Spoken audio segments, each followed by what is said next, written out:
ओम अखंडानंद संबोधो वंदनादि यस्य जायते गोविंदं तमहं वंदे चिदानंदतनुं गुरुं शंकरं शंकराचार्यं केशवं बादरायणं सूत्रभाष्यकृतौ वंदे भगवन्तौ पुनः पुनः।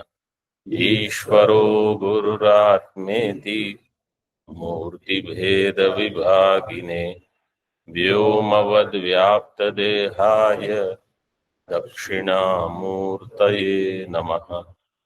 ओम शांति शांति शांति। सर्व वेदांत सिद्धांत सार संग्रह में पूर्व पाठ में हमने देखा था वो मत्वा दो जगह आया था, 126 और 127 श्लोक में। वहां दो तकार अनचिच सूत्र से हो जाएंगे, तो उसको काटने की आवश्यकता नहीं है। श्लोक में भले एक ही दिया है तकार, जैसे विदित्वा में, लेकिन दो तकार से भी हो जाएगा तो सही है। विकल्प से है, वो वैकल्पिक सूत्र है। आगे देखिए 130 श्लोक। तत्तद्वृत्ति निरोधेन बाह्येन्द्रिय विनिग्रहः योगिनो दम इत्याहुर मनसः शांति साधनम। तत्तद्वृत्ति निरोधेन बाह्येन्द्रिय विनिग्रहः योगिनो दम इत्याहुर मनसः शांति साधनम। दम का प्रकरण आरंभ किया है, एक श्लोक हुआ था इसका। अब कहते हैं तत्तत् वृत्ति निरोधेन बाह्येन्द्रिय विनिग्रह। दम की परिभाषा तत्वबोध में केवल इतनी है, बाह्येन्द्रिय निग्रह, तो वही दिया है बाह्येन्द्रिय विनिग्रह। लेकिन कैसे करना? तत्तद वृत्ति निरोधेन बाह्येन्द्रिय विनिग्रह योगिनः दम इति आहुः। और ये दम क्या है? दमः मनसः शांति साधनम। मन की शांति का ये साधन है। साधन का अर्थ है कारण बन जाएगा। मन की शांति होगी कार्य, दम हो जाएगा साधन, कारण। अगर हम शम दम इस प्रकार से क्रम से देखते हैं षट संपत्ति में, तो वहां तो शम कारण है और दम कार्य होगा। जैसे विवेक कारण है, वैराग्य उसका कार्य होगा। वैराग्य होने से शम हो, शम होने से दम हो, शम दम होने से उपरति हो, ये क्रम है। लेकिन यहां विपरीत करके बताते हैं कि दम से भी शम की प्राप्ति हो सकती है। मनसः शांति साधनम दमः, मन की शांति का ये साधन होगा। कैसे? अब ये सब वैसे चिंतन इसमें बहुत कर सकते हैं। टीका देखिए पहले थोड़ी। योगिनः, योगिनस तत्तद वृत्ति निरोधेन। वृत्ति निरोध का अर्थ किया तत्तद विषयाकार वृत्ति नाम निरोध है। तत्तद वृत्ति निरोधस तेन तद वृत्ति निरोधेन बाह्येन्द्रिय विनिग्रहो। बाह्येन्द्रियाणाम विशेषेण निग्रह, बाह्येन्द्रिय विनिग्रहो। वृत्ति निरोध, वृत्ति निरोध का अर्थ तो वृत्ति निरोध तो मन में होगा। तो आप कोई कहेगा कि ये तो पहले शम चाहिए कि पहले दम चाहिए? तो यहां वृत्ति निरोध का अर्थ कैसे समझना है कि मन में अगर कोई वृत्ति उत्पन्न होगी फिर इंद्रिय वहां प्रवृत्त होगी। तो इंद्रियों का निग्रह करने के लिए आपको क्या करना होगा? मन की वो वृत्ति उत्पन्न ही न हो, इस प्रकार से उसका निरोध करो। मतलब मन को ये अवकाश न दो कि मन उस विषय के प्रति आकर्षित हो जाए, फिर इंद्रियां वहां दौड़ेगी, फिर मन नहीं रुक पाएगा, उसको वहीं रोक दो। जो साधक विवेक नहीं कर सकता उनके लिए ये अच्छा साधन होगा। एक होता है विवेक पूर्वक मन का निग्रह करना, और एक है दम पूर्वक, मतलब दमन करके, जैसे इंद्रियों का दमन करके मन का निग्रह कर देना। जैसे कोई छोटा बच्चा है, उसको बाहर खेलने जाना है, बस उसकी एक ही ये है। अब उसको डांट के कहो कि नहीं बैठो यहाँ, तो जब तक आप उसको देख रहे हो तब तक वो बैठेगा। जैसे आपने यहां वहां देखा वो भागेगा। लेकिन तब तक काम हो सकता है। जो दूसरा बच्चा है उसको समझाया गया कि देखो तुम बैठ के यहां पढ़ोगे नहीं तो क्या करोगे जीवन भर, तो वो है विवेक पूर्वक दमन। और जो पहला है वहां विवेक नहीं है, वहां तो केवल जोर जबरदस्ती से करवाया गया है। जैसे कोई कोई महात्मा संसार छोड़ देते हैं लेकिन इतना विवेक नहीं होता, तो वास्तव में अंदर से छूटा नहीं है। और जिन्होंने विवेक पूर्वक छोड़ा है वो फिर से कोई चीज ग्रहण नहीं करेंगे, भले आसपास सब चीजें हो जाए। वो है तो है, नहीं है तो कुछ नहीं। क्यों? क्योंकि आपने उसको जान कर समझ कर छोड़ा है। और जिन्होंने केवल जबरदस्ती करके कुछ चीज छोड़ दी है, जैसे समझो हमको कहा जाए चातुर्मास में संध्या के बाद भोजन नहीं करना, अन्न ग्रहण नहीं करना है, तो लोग यही प्रतीक्षा में अगर रहे कि जैसे चातुर्मास से पूरा हो जाए मेरा तो शुरू हो जाएगा फिर। तो ये जो है ना, ये केवल जोर जबरदस्ती वाला कार्यक्रम है, वो लंबे समय तक उपयोग में नहीं आता। वास्तव में जिन्होंने ये प्रथा बनाई होगी उनका प्रयोजन ये होगा कि केवल चातुर्मास से नहीं, जीवन भर संध्या के बाद भोजन आपको नहीं करना है, लेकिन कम से कम इस महीनों में तो कर ही लो। ऐसे तो एक टाइम के लिए भी होगा, एक भुगतान सदा हाँ ऐसे ही होगा, क्योंकि जितना आप कम भोजन करोगे तो वो पेट को फिर सरलता रहेगी। अब हम सोचते हैं कि अधिक भोजन से, वो सब अलग अलग है, सही है वो। तो यहाँ वृत्ति निरोध होने का ये अर्थ है कि मानसिक वहां पहले क्रिया जो शुरू होगी फिर इंद्रियों को लगे। इंद्रियां तो अपने आप में जड़ ही है, वहां कहाँ कोई शक्ति थोड़ी है सामर्थ्य की इंद्रिय अपने आप कहीं चली जाए। इंद्रियों के पीछे बल जो होगा वो मन का ही होगा। तो एक इसका अर्थ ये कह सकते हैं कि योगिनः तत्तद वृत्ति निरोधेन, मतलब तत्तद विषयाकार वृत्तिनाम निरोधेन निरोधः, तेन तत्तद वृत्ति निरोधेन बाह्येंद्रिय विनिग्रह। बाह्य इंद्रियां जो है, तो जैसे मैंने दृष्टांत दिया चातुर्मास में आप ये नहीं करोगे वो नहीं करोगे, श्रावण महीने में सोमवार को केवल एक भोजन करोगे, एकादशी में उपवास रखोगे, तो ऐसे जो जो नियम हैं, ऐसे अन्य भी नियमों का हम पालन जब करते रहेंगे तो इंद्रियों को शांत किया जाएगा इसके द्वारा, तो इंद्रियां बलवान नहीं रहेंगी।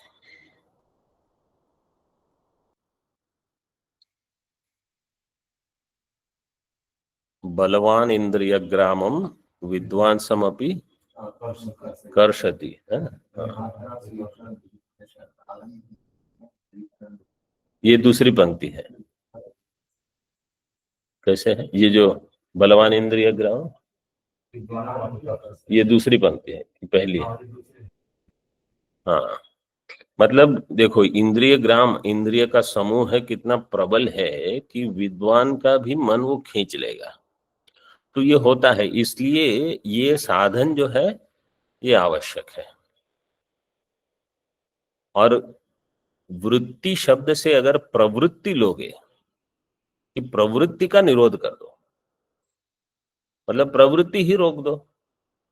जैसे कोरोना काल में दरवाजे ही बंद थे सब, अब जाओगे कहाँ? दरवाजे खुले हो, मार्केट में दुकानें खुली हो तो आप कुछ करोगे, मार्केट ही बंद, दरवाजे बंद।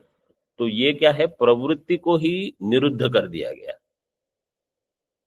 तो कहीं कहीं हमको ऐसे भी अर्थ कर सकते हैं कि प्रवृत्ति को ही रोक दो। तो इंद्रियों को अभी कोई अवकाश नहीं है कि वहां शब्द देखेंगी, वहां स्पर्श देखेंगी, रूप रस।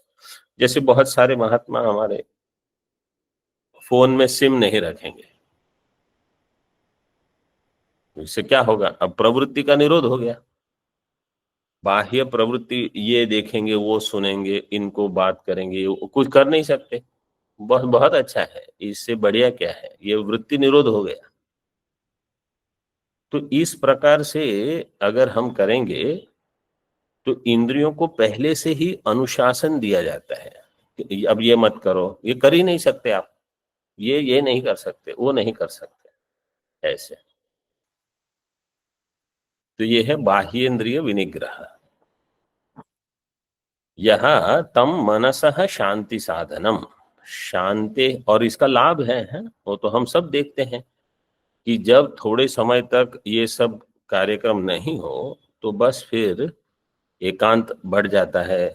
अब आप सोचोगे कि अब क्या करना, समय है तो कुछ चिंतन करोगे, शास्त्र का ही चिंतन करोगे, और क्या। अगर और कुछ चिंतन हो रहा है तो उसके लिए दूसरा यहाँ आगे श्लोकों में बताया जाएगा।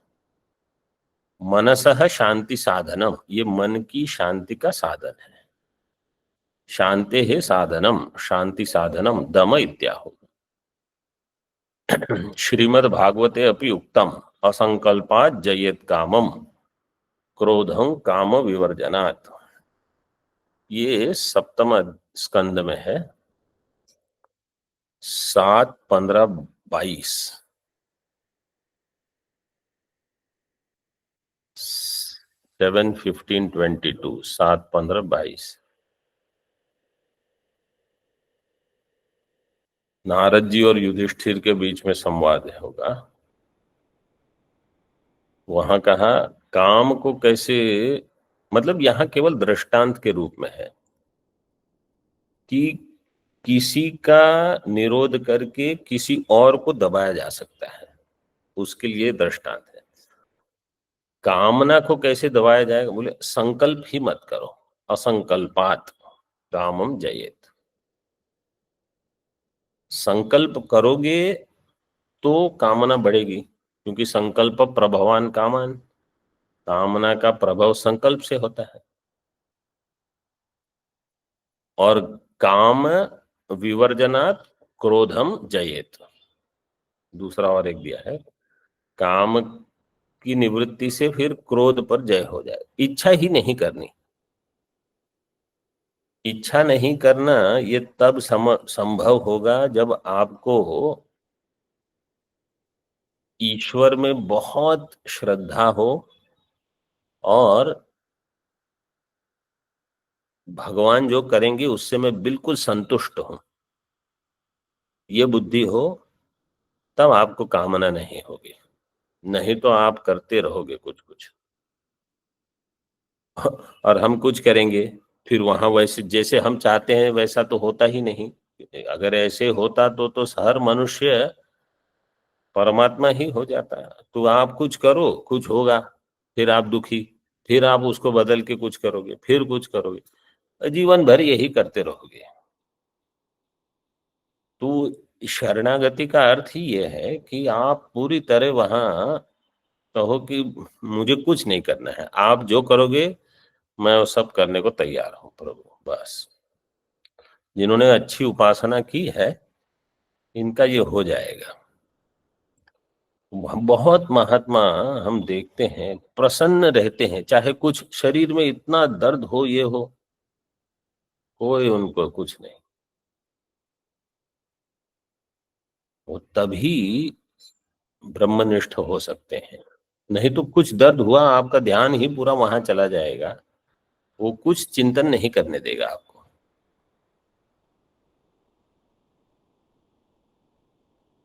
तो या तो कोई मन की वृत्ति रोक कर दम को बढ़ाना, अथवा प्रवृत्ति को रोक कर दम को बढ़ाना, ये एक हो गया। अब दो श्लोकों में दम से मुक्ति के प्रति क्या संबंध है वो थोड़ा बता रहे हैं। इंद्रियेष्विंद्रियार्थेषु प्रवृत्तेषु यदृच्छया अनुधावति तान्येव मनो वायुमिवानलः।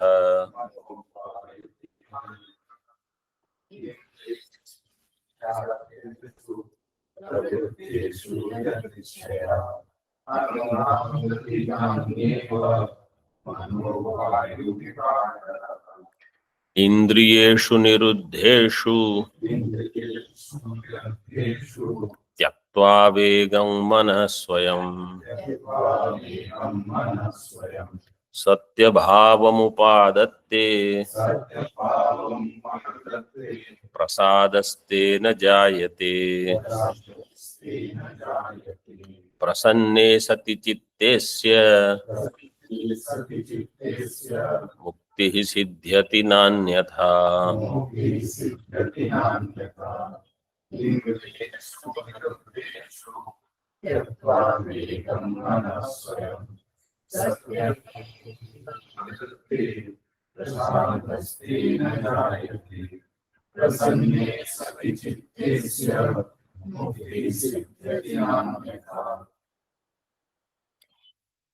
मुक्ति के साथ संबंध किसी भी साधन का, कोई भी साधन हम करते हैं उसका मुक्ति के साथ कैसे संबंध है, जब वो स्पष्ट होगा तो साधन में रुचि रहेगी।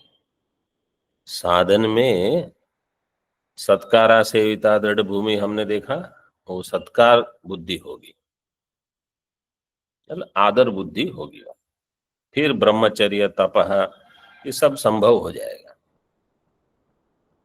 इंद्रियेष्विंद्रियार्थेषु प्रवृत्तेषु यदृच्छया प्रवृत्तेषु तानि एव मनो वायुमिवानलः अनुधावति।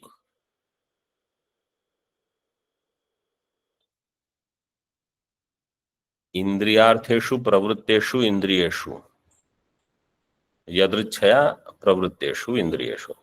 इंद्रिय के अर्थों में शब्द स्पर्श रूप रस गंध आदि में यदृच्छया प्रवृत्तेषु इंद्रियेषु, अपने स्वच्छंद रूप से कि मुझे तो यह करना है बस। यदृच्छया प्रवृत्तेषु इंद्रियेषु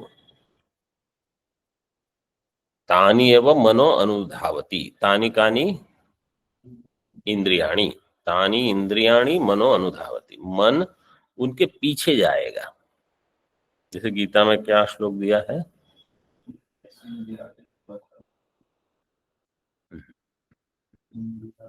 स्थित प्रज्ञ लक्षण, वहां दिया है वायुर्नावमिवाम्भसि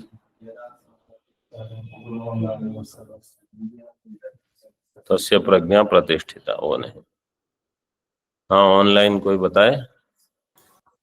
तानि सर्वाणि संयम्य युक्त आसीत मत्परः वशे हि यस् वो नहीं, वायुर्नाम अभिमाम वायुर्नाम नावम इंद्रियाणां हि चरतां यन्मनो निविधीयते तस्य हरति प्रज्ञा वायुर्नाम विवाम्भसि। इंद्रियाणाम ही चरताम, ये देखो वही है जिस विषयों में इंद्रियां घूमती रहेगी।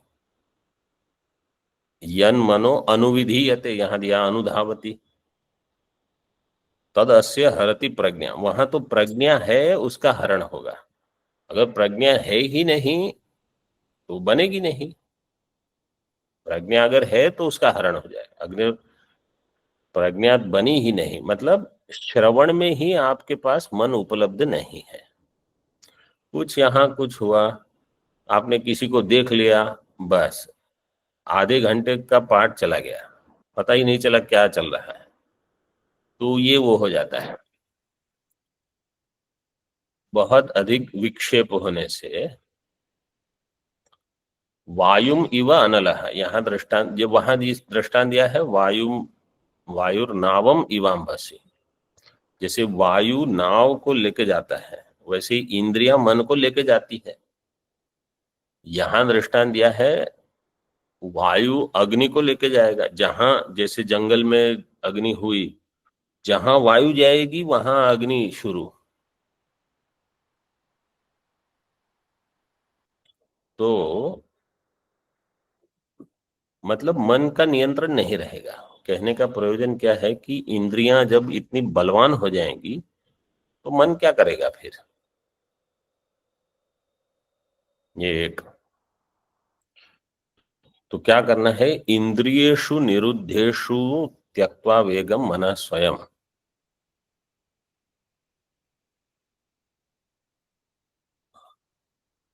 सत्य भावम उपादते, ये तो सीधे सीधे अन्वय ऐसे ही है। इंद्रियेषु निरुद्धेषु मनः वेगम त्यक्त्वा स्वयं सत्य भावम उपादते, तेन तेन प्रसाद जायते। प्रसाद जायते, उससे क्या होगा, प्रसाद हो जाएगा, मन का प्रसाद। फिर क्या होगा, प्रसन्ने सति चित्तस्य मुक्ति ही सिद्ध्यति न अन्यथा।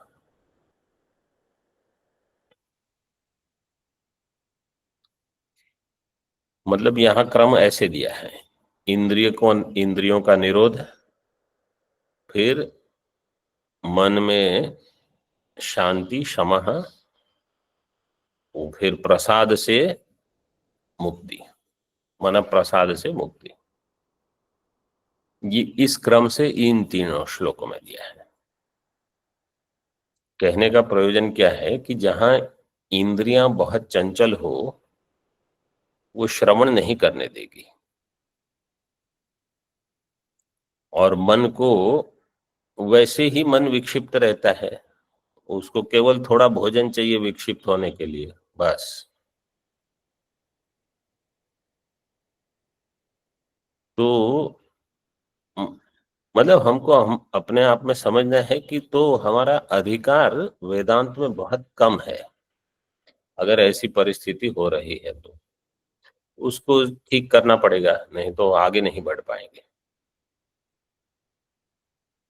टीका में देखिए, इंद्रियार्थेषु शब्दादि विषयेषु, ये तो प्रसिद्ध है इंद्रियों के अर्थ, तथा अन्येषु, जैसे ये पद प्रतिष्ठा इत्यादि हैं, ये भी इंद्रियों के विषय, मतलब सीधे इंद्रिय के विषय नहीं बनेंगे। अब पद क्या है, मान सम्मान मिलेगा अथवा अपमान हो गया, ये सब चीजें जो हैं इंद्रियों से नहीं दिखती, फिर भी वहां मन की प्रवृत्ति होती रहती है। अगर उसको निरोध कर दिया कि भाई हमको ये नहीं चाहिए कुछ, यदृच्छा लाभ संतुष्ट, तो जैसे ही वहां प्रवृत्ति रुक जाएगी मन को शांति प्राप्त हो जाएगी। तथा अन्येषु पद प्रतिष्ठासु इंद्रियेषु यदृच्छया स्वेच्छाचारतया, यदृच्छा का अर्थ है स्वेच्छाचार, जैसे स्वतंत्र से जहां मन को जाना है जाने दो। प्रवृत्तेषु सत्सु अनलो, अलम पर्याप्तिर न विद्यते यस्य सह अनलः। अनल की परिभाषा की है, अलम न विद्यते यस्य स अनलः।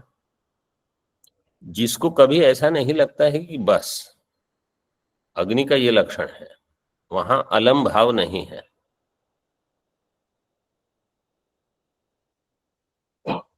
अलम न विद्यते यस्य स अनलः, अग्नि सर्वदा अतृप्त है।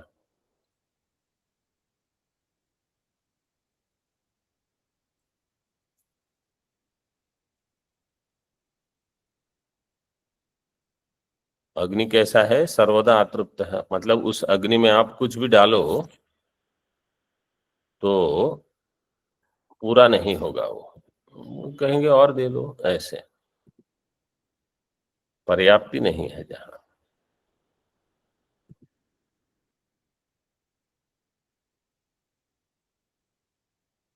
वायुम इव मनस्तानि इंद्रियाणि एव अनुधावती, जैसे वायु जहां जाता है वहां अग्नि दौड़ता है, इसी प्रकार मनः तानि इंद्रियाणि एव अनुधावती, मन जो है वो उस इंद्रियों के प्रति जाएगा। तो जैसे अग्नि स्थान पर मन है तो कौन सा मन दौड़ेगा? अतृप्त मन। जैसे अग्नि है वो सर्वदा अतृप्त रहता है, ऐसे मन भी अतृप्त रहेगा। अतृप्त मन इंद्रियाणि अनुधावती इति अनुविधीयते, ये देखा गया है। तेषु इंद्रियेषु निरुद्धेषु मनः स्वयं स्वस्य वेगं त्यक्त्वा बहिर्निर्गमन स्वभावं त्यक्त्वा सत्य भावम सत्स्वरूप ब्रह्म भावम अमनि भावम उपादत्ते तेन चित्तस्य प्रसादो जायते। अभी यहां मन को, पहले मन की परिभाषा क्या है तत्वबोध में?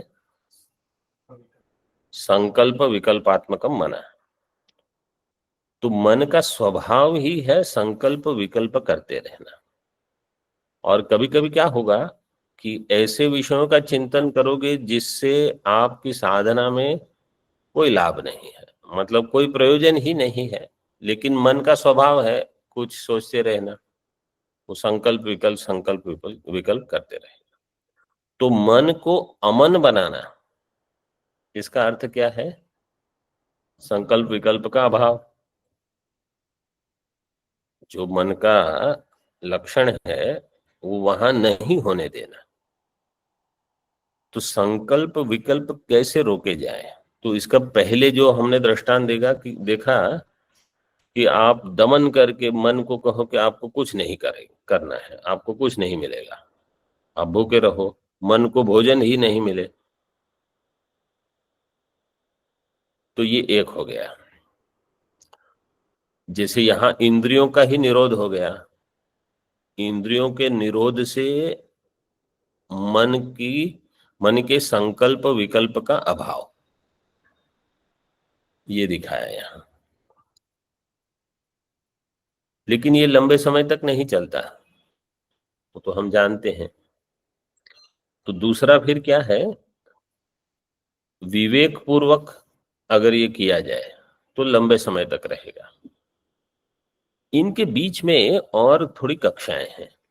जैसे समझो इतना विवेक काम में नहीं आ रहा, मतलब अभी तक मैं विवेक का उपयोग करके शम अथवा दम नहीं कर सकता हूं, तो क्या करना होगा? आप इंद्रियों का दमन करके उस मन को कहीं लगा दो। तो जैसे ये जप करने वाले जो अनुष्ठान करते हैं, अभी बद्रीनाथ वगैरह में जो जाते हैं, वो क्या करते हैं? वो ये करते हैं, मन को रोक दिया अथवा इंद्रियों की प्रवृत्ति को रोक दिया कि कैसे? बोले 4 महीने हम वहां रहेंगे। अब वहां जाके क्या करोगे? बोले रोज हम 10,000 जप करेंगे या 15,000, या जो भी उनके जप है। तो कोई कार्य में लगा दो उसको, तो उससे क्या होगा? मन यहां वहां संकल्प विकल्प नहीं करेगा, मन को अमन बना दिया ऐसे। फिर 4 महीने बाद थोड़े शांत होके आएंगे, फिर किसी का अधिक श्रवण शुरू हो जाएगा, किसी का शायद ना हो, तो बोले अगले साल फिर जाना पड़ेगा। मतलब कुछ ना कुछ उनको साधन करना पड़ेगा, जब तक मन का ये स्वभाव ही हो जाए कि आप चुपचाप बैठ के श्रवण करो, वहां जाके क्या करना है। जब तक ये नहीं होता तब तक करते रहना पड़ेगा, चाहे वो इस जन्म में हो चाहे पूर्व जन्म में, कहीं भी। जब सत्व बहुत बढ़ जाए और विवेक अपने आप कहे कि क्या है वहां जाके, क्या वहां मतलब बद्रीनाथ में विषय के पीछे जाके आपको क्या मिलेगा, तो छोड़ दो। कितने जीवन गए हो आप विषयों के पीछे, इंद्र बने, ब्रह्मा बने, सब बन के फिर से वहीं के वहीं आए हो, तो कब तक ये करते रहोगे? ऐसी अगर समझ बन गई तो फिर विषय के लिए आप कहीं नहीं जाओगे, ये पक्का हो जाएगा। और अगर विषय को आना है वो अपने आप आ जाएगा, आपको कहीं जाने की कोई आवश्यकता नहीं है। ये बहुत अच्छी स्थिति है, वहां भी मन संकल्प विकल्प नहीं करेगा। तो एक अच्छा, ये एक साधन दिया, जैसे अनुष्ठान वगैरह करते हैं, पुरस्चरण करते हैं बहुत लोग, लेकिन ये ऐसे विद्यार्थी हैं जिनका अभी अच्छा श्रवण शुरू नहीं हुआ है। जिनको श्रवण में आनंद आना शुरू हो जाता है, वेदांत के श्रवण में, वेदांत अध्यापन में, उनको फिर कोई कहेगा कि आप अन्य अन्य साधन करो, बोले कोई आवश्यकता नहीं। हमको ब्रह्मात्म चिंतन से तृप्ति अच्छी मिल जाती है, बस और क्या चाहिए आपको।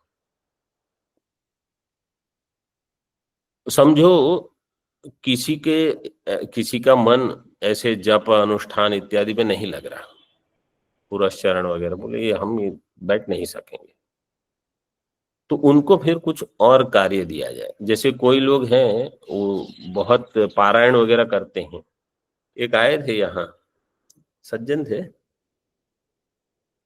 मुझे उन्होंने कहा स्वामी जी मैं सुबह 3 घंटे रुद्री पाठ करता हूँ, शाम को 3 घंटे रुद्र पाठ करता हूँ, मतलब 8 से 11 और 4 से 7 ऐसे कुछ समय, 3 और 3 6 घंटे एकादश रुद्र जो भी जितने होते होंगे करते रहते हैं।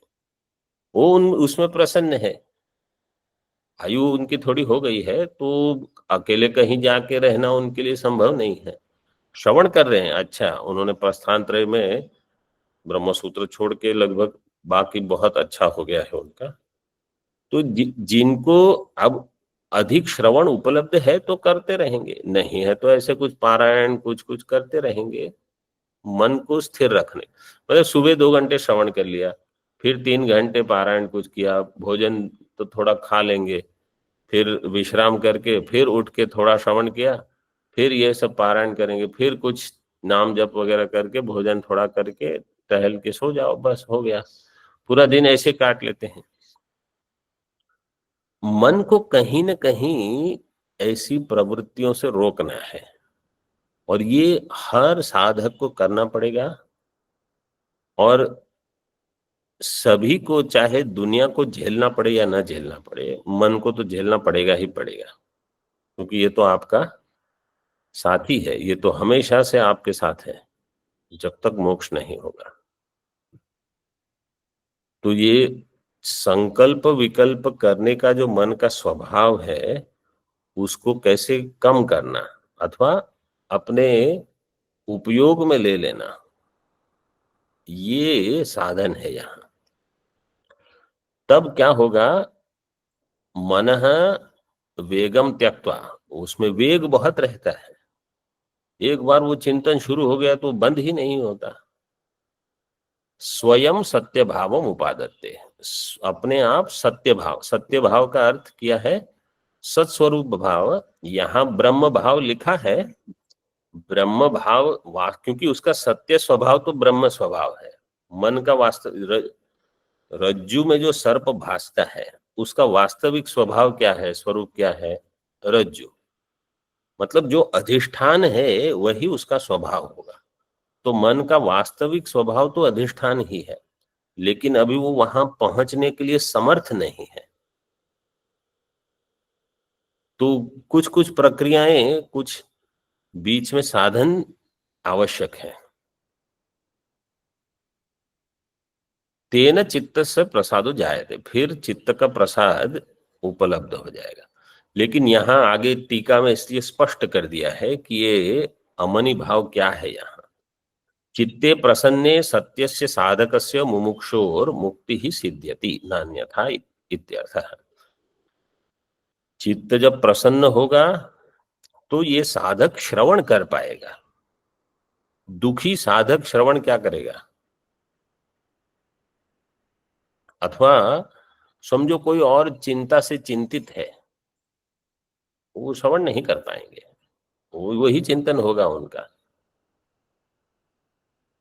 तो इसलिए बाकी सब चिंतन छोड़ सकते हैं जो, उसी को वास्तव में कहा पुंसत्वम। ये जो है ना, जंतु नाम नर जन्म दुर्लभम ततो पुंसत्वम, ये पुंसत्व वो है। आप में इतना बल है कि आप अनावश्यक चिंतन को तुरंत छोड़ सकते हो। ये वास्तविक पुंसत्व है। मतलब आप बुद्धि प्रधान जीव हो, मन प्रधान जीव नहीं हो। तो आप में इतना सामर्थ्य है कि ये चिंतन क्या, इसका क्या लाभ है, इसको छोड़ो।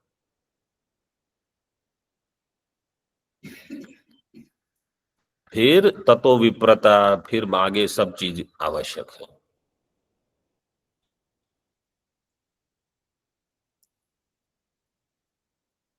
अभी देखो यहाँ, मनसो अमनि भावो अत्र न मनसो मिथ्यात्व, क्योंकि मांडुक्य में जो मन का अमनि भाव बताया है वो तो मन का ही मिथ्यात्व है।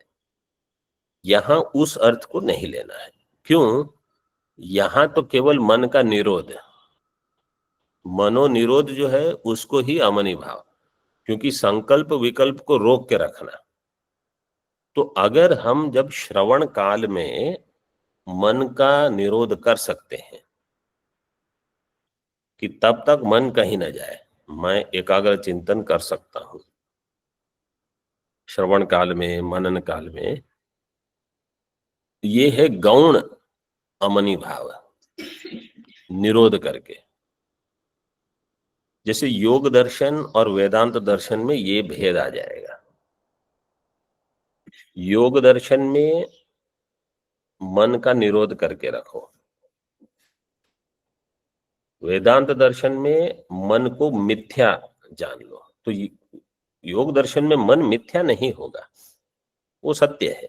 सत्य तो बुद्धि है, लेकिन उसको पकड़ के रखा है। जैसे दृष्टांत के लिए समझो एक चित्र है शेर का, और किसी ने उसको सत्य मान के वो वहां प्रयास कर रहे हैं कि मैं शेर को पकड़ के रखूंगा, पिंजरे में रखूंगा, उनको रोक के रखूंगा, कुछ करूंगा। अब वो जहां मिथ्या है उसको सत्य मान के आप प्रयास कर रहे हो, ये एक हो गया। और दूसरा, जान लेना कि ये तो चित्र है, इससे कुछ नहीं होगा, आप निश्चिंत रहो। ये वेदांत का अमनि भाव है। तो यहाँ तो अभी विद्यार्थी इसके लिए तैयार नहीं है, इतनी तो साधना हुई नहीं है, इतना श्रवण नहीं हुआ। केवल आप मन को रोक दो कि वो भयभीत न हो जाए इन चीजों को देखकर, अथवा चिंतित न हो जाए, दुखी न हो जाए। परिस्थिति को देखकर अगर हम परिस्थिति के दबाव में वेदांत छोड़ देंगे,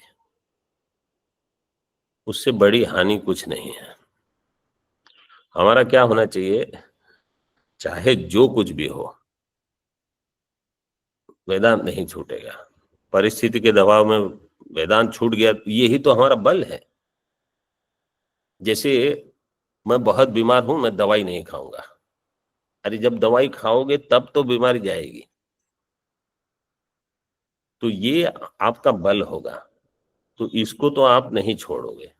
मैं केवल वेदांत वेदांत कर रहा हूं, शब्द प्रयोग, मतलब जो भी साधन आप कर रहे हो, क्योंकि वहां से आपको बल मिलेगा परिस्थिति को झेलने के लिए। परिस्थिति तो हमेशा आएगी और बड़ी रह के ही दिखेगी।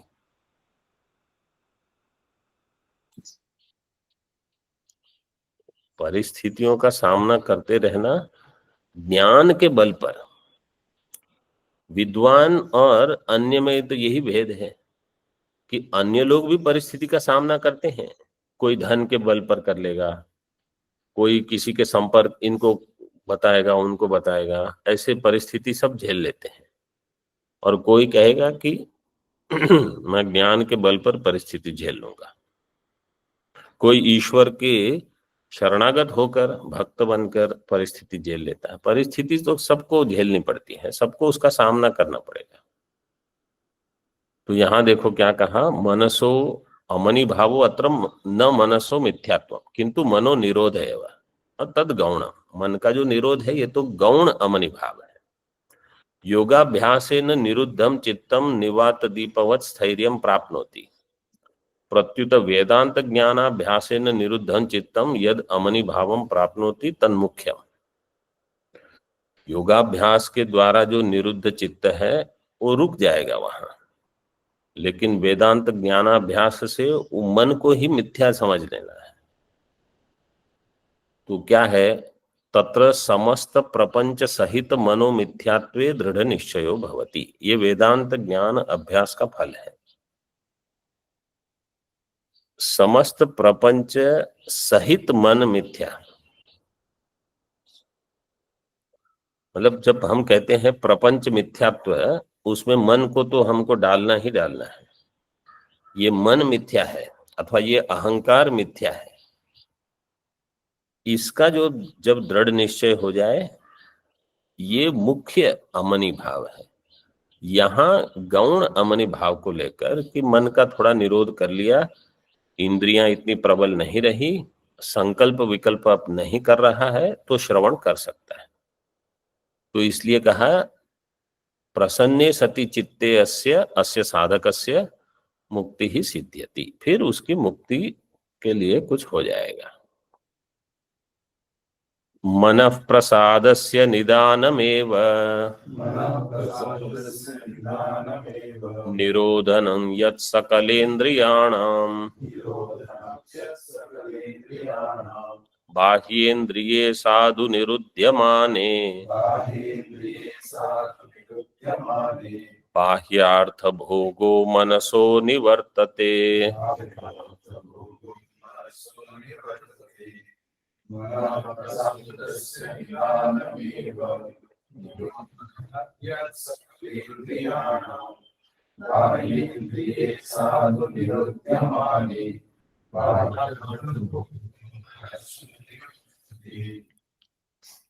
यत् सकलेन्द्रियाणां निरोधनम तदेव मनः प्रसादस्य निदानम।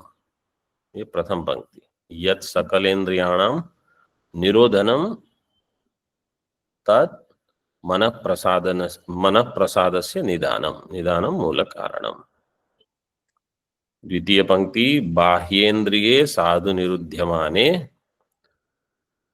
मनसो बाह्यार्थ भोगो निवर्तते।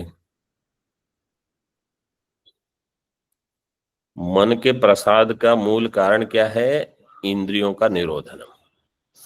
मतलब आरंभ स्थल में यही है, इंद्रियों का निरोध कर दो, मन प्रसन्न होगा। तो अन्वय व्यतिरेक से टीका में दिया है,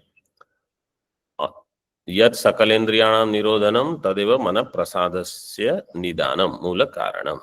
अन्वय व्यतिरेकाभ्याम इंद्रिय निरोध सत्वे मन प्रसाद सत्वम, व्यतिरेकेण इंद्रिय निरोधाभावे मन प्रसाद भाव।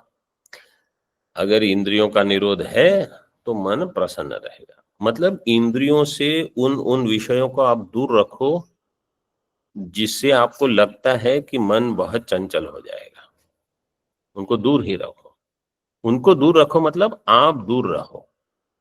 हर समय हमें ये संभव नहीं है कि हम किसी विषय को हटा सकें,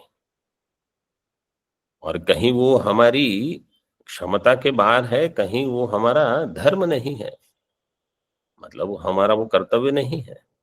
जैसे समझो एक विद्यार्थी एक महात्मा दूसरे महात्मा को कहे कि आप यहां मत आओ, आप कौन होते हो कहने वाले?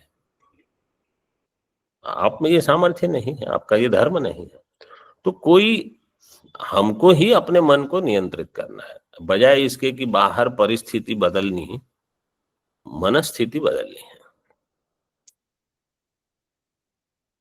भगवत गीता का जो मुख्य सिद्धांत, जैसे भगवान तो अर्जुन के रथ को कहीं भी रख सकते थे, उन्होंने कहाँ रख दिया? वहीं रख दिया जहां भीष्म द्रोण खड़े, वहीं उनको देखो। अब उनकी दुखती नस पर दबा दिया। अब वो विषाद शुरू हो गया। पहले तो बहुत खुश होकर वहां आया था अर्जुन कि मैं ये कर दूंगा, वो कर दूंगा, देखता हूं कौन मेरे साथ युद्ध करेगा। वहां जाके क्या हो गई परिस्थिति। फिर भगवान ने ये नहीं कहा अच्छा ठीक है तुमको ये लोग नहीं दिखते अच्छे तो हम वहां जाके रथ खड़ा कर देंगे। कुछ नहीं, बोले यहीं रहो, इनको देखो और अपने मन को ठीक करो। ये वेदांत है। अगर हम ये चाहते हैं ना कि ये लोग यहाँ से चले जाए और वो वहां नहीं आए और हम इनको देखे नहीं, फिर हम ब्रह्मनिष्ठ हो जाएंगे। क्या ब्रह्मनिष्ठ बनोगे हम? ये वेदांत की साधना नहीं है।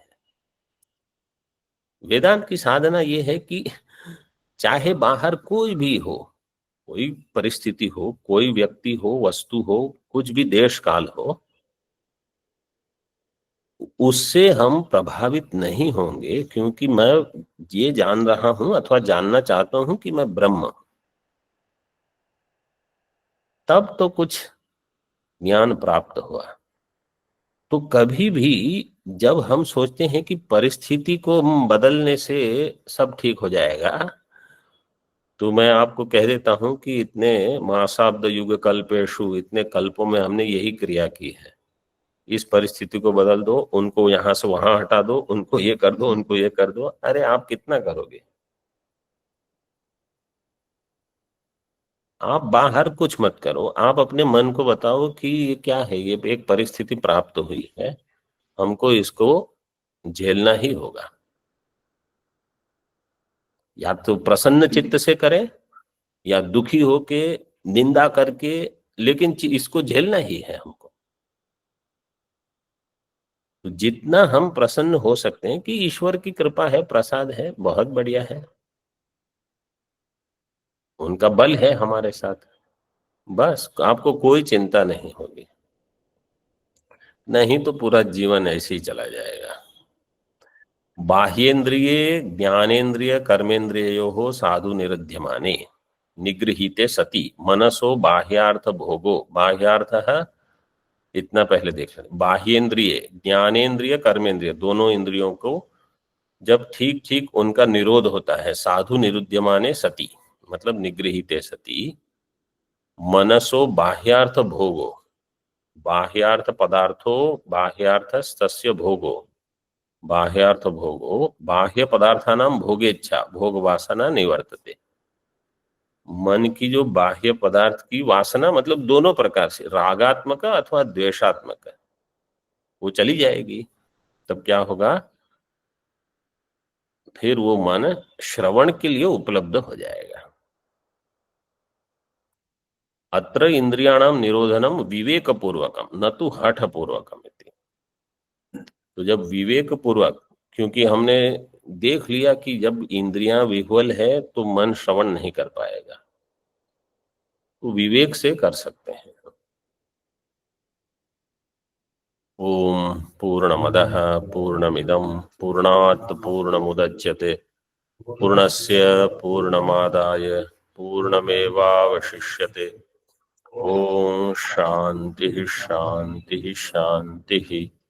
शंकरं शंकराचार्यं केशवं वादरायणं सूत्रभाष्यकृतौ वन्दे भगवन्तौ पुनः पुनः।